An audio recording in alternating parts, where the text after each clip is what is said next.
Hello mga Lodi Cakes! Magandang buhay! Tayo po ay magga-graph mga Lodi Cakes. Kung maalala nyo mga Lodi Cakes, ito ay ang ugat na nadali ng hagupit ni Bagong Pepito.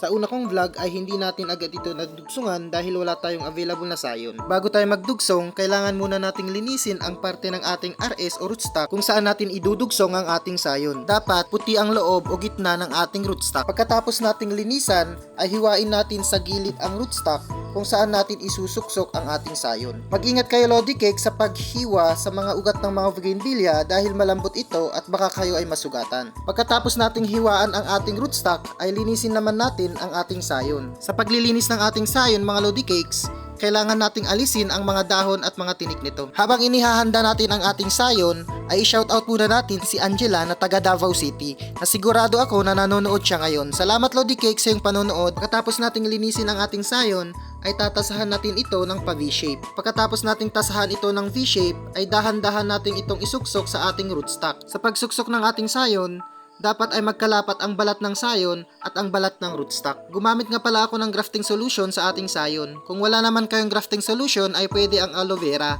At kung wala naman kayo kahit isa sa aking nabanggit ay wala namang problema, mabubuhay pa rin naman ang sayon kahit walang grafting solution o aloe vera. Basta maayos ang pagkalapat ng ating sayon sa ating rootstock. Kung hanggang ngayon ay nanonood ka pa rin sa ating video, paki-comment sa baba kung taga saan ka para alam ko kung saan na nakarating ang video na ito. Salamat Lodi Cakes! Pagkatapos natin isuksok ang sayon sa ating rootstock, atin naman itong talian ng grafting tape. Kung wala kayong grafting tape na tulad ng ginagamit ko mga Lodi Cakes, ay pwede kayong gumamit ng scotch tape o di kaya electric tape. Sa pagtali naman natin mga Lodi Cakes, dapat hindi siya sobrang mahigpit. Pag sobra kasing mahigpit mga Lodi Cakes, baka hindi natin namalayan na madurog yung ating sayon. Ang susunod naman natin gagawin ay babalutin natin ng plastic.